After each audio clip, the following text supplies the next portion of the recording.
Good day, ladies and gents. On today's episode of Flipping Sand, I'm going to go over taking pictures for eBay. When it comes to your eBay listings, your pictures are everything. I've been doing this since 2005, and it's pretty much one of the most important things you can do is take good pictures.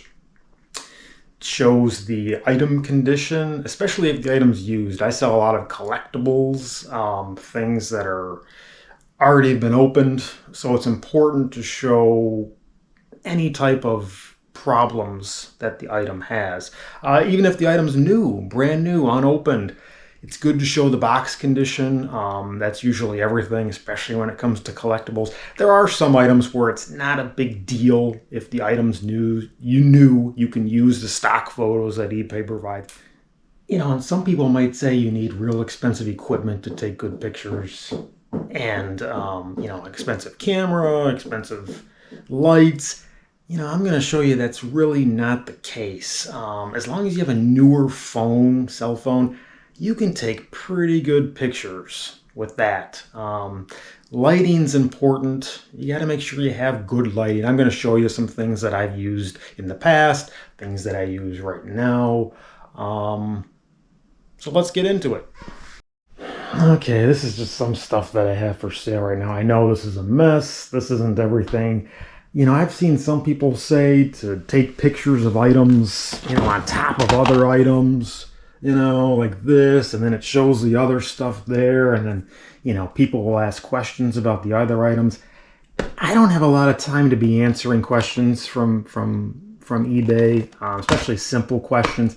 I like to make the listings as plain and thorough as possible so that there isn't a lot of questions. I have a 9-to-5 job, plus I do this, and I just don't have a lot of time to be answering questions. So I like to use a clean background. One of the first things you can buy, which is extremely cheap, I'll throw a standard listing picture in the video here, is just a standard light box. This one's old. The newer ones come with LED lights on the inside that will light up. Mine came with 2 lights on each side that just stood up on tripods, and that's how it worked. I didn't set that up now because it's not worth it, but these are great. Light shines in, gives a nice clean look. Most of them come with a hole on the top so you can take pictures of the things inside. Again, and usually they'll come with different backgrounds. Like this one came with a black one, red, blue, white, etc. But these are great. They give good clean images, not a lot of distortion, and they're cheap. I mean, you can get them on eBay, 20, 30, 40 bucks, depending on which ones you want. It's a great starter thing to do. I used this thing for, over 10 years until the lights broke on it and it just wasn't worth it anymore. So the other thing you can do, and by the way, this is great if you're selling small items. This measures like, you can get them 14 inches by 14 inches. So that's good. See, it's where you have bigger items where it kind of runs into a problem, because then you can't fit them in here, and then you got to figure out a way to get a nice clean shot. The next thing that I'm going to go over, which is what I currently use, is stuff you probably have laying around the house.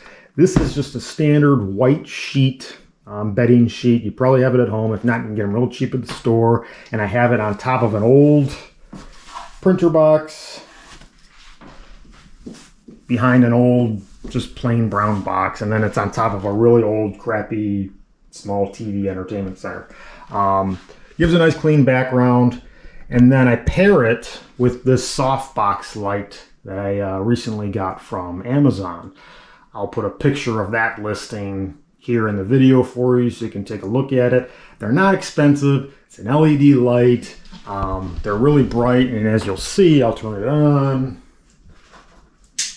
See how bright it gets, and then it's great. You can put the item here, take pictures. Like for instance, I have this Cobra walkie-talkie kit, So as you can see, it's nice.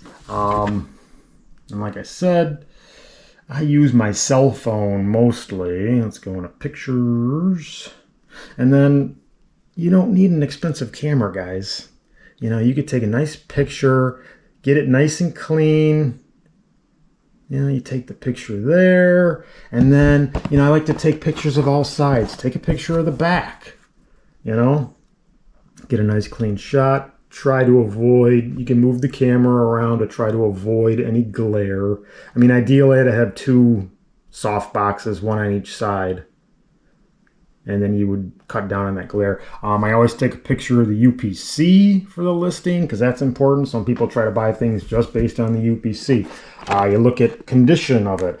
This is brand new, so it's not a big deal. Item is still sealed. I usually like to take pictures of the seal to show people that it's nice and sealed. And again, you can take them like this. You could take them like this. eBay has an algorithm, and for the most part, when I load these pictures into my eBay list, it orientates them correctly. Even if it doesn't, you can flip them in the eBay listing. That's just a simple new item. Like I said, a lot of times I'll have collectibles, Hot Wheels, for instance. I sell a lot of Hot Wheels, you know. This is part of the big Hot Wheels auction that I got. If you haven't watched that video, go and take a look at it. I just loaded it, and it's 40 minutes or so long of me unboxing like 50 pounds of Hot Wheels. And like I said, there's a giveaway in that video. If you like the video, you comment on the video, subscribe to the channel. I'm giving away a bunch of them to a random person as long as they live in the United States. Anyway, back to this video. Hot Wheels are important, like any collectible. You know, people want to see the condition of the item. So make sure you get it in the frame, take a picture. Again, you get the back.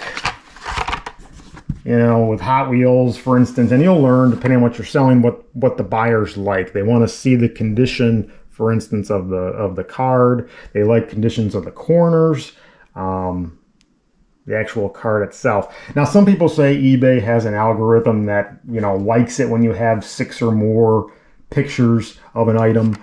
I don't know. I really haven't seen that that's the case. I find that the cheaper the item you're selling, the least important it is to have a lot of pictures. For these Hot Wheels, for the most part, I'm selling them for like $7 or $8 with free shipping. So it's not worth taking a bunch of pictures of them because you're not making a lot of money on them. Higher priced items, you want to take a bunch of pictures of them. I know some things, I think now they let you have 24 pictures. I mean, I've sold things that are highly collectible, highly valuable, over $100. I'll use every single picture slot that's available. You know, take a picture of every side, every corner. If there's any type of problem with the item, you want to take a picture of that. You want to make the buyer comfortable buying your item. They want to see every side of it, and they want to see if there's any problems with that item. And really, it goes twofold. It protects you as well as the seller. You don't want to try to be sneaky with buyers because they're going to return the item, and the last thing you want to deal with is returns. It's a pain. And believe me, you can put no returns. They're going to get their money back. That's how eBay works. It is what it is. If you've been selling long enough, you know that. That's why it's important just to be brutally honest in your listings. And like I said in my last video, I tend to undersell the condition of the item. You know, I very rarely will say mint, you know, because that kind of paints you into a corner as a seller. That's why you just take good pictures, you know, take a picture of the corner. If there's a crease, if there's a dent, you know, you want to take good pictures. Let's see, what else can we show here? And, you know, the thing with this setup that I have here is it's good for big items too. You know, like that light box I was showing you wouldn't work with this item. This item, by the way, oh boy, don't even get me started on this. Way too expensive to ship. Nobody wants to buy this thing. But anyway, you know, you can see it. You can get good lighting on it, and you can take good pictures with this. What else? What else can we show? move this out of the way. All right. Oh, I know here. Now, let me set you down real quick. Let's put this down here. I got something else I can do that will show a better picture.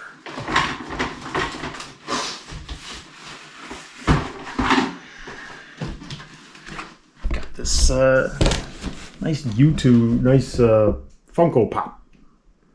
You know, U2 Zoo Tour thing, but this is good. This will show good pictures. You know, another thing, like you sell Funkos, you know, people want to see the condition of the thing. So I always center it, and you know, you can crop these photos to get out the background. Like you can see the blue wall or whatever. So you get it in there, take the good picture. And again, it's tough with the glare, and it's hard to show you using my phone and a camera. But you know, you just want to take good pictures of items. Like for instance, this has a little bit of a crease in it. Take a picture of that. You know, you got 24 pictures to use. If it's an expensive item, you might as well use them. If it's an item that you don't really care about all that much, and you're not making a lot of money on it, you're just putting up listings, just use a couple pictures. That's no big deal. Certain products, like for instance, I got a bunch of DVDs here. You know, these are new.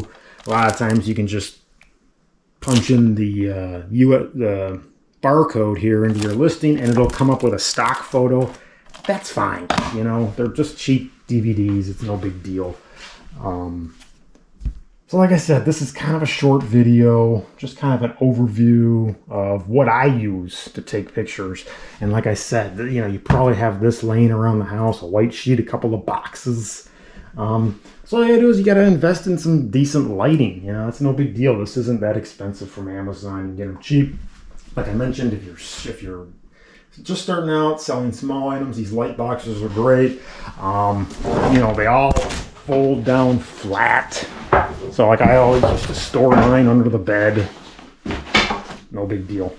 So, you know, like I was saying, pictures are one of the most important things you can do for an eBay listing.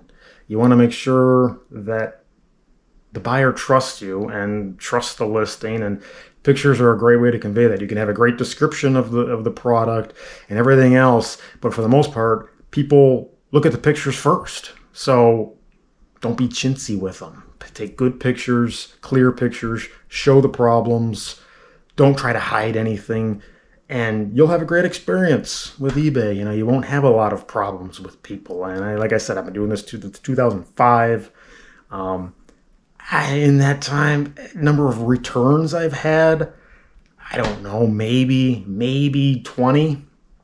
Maybe it's what I sell. Like I said, I sell just a lot of collectibles, old toys. I'm not into the, you know, buying things on clearance and trying to sell them. So maybe that's what it is. Maybe it's the items that I sell. I don't know. But I like to think that it has a lot to do with the pictures that I take. So, like I said, thanks for watching this video. If you like the content, like the video, share the video, subscribe to the channel, leave comments. I try to respond to them. Thanks for hanging out with me today, and I will catch you on the next one. Peace.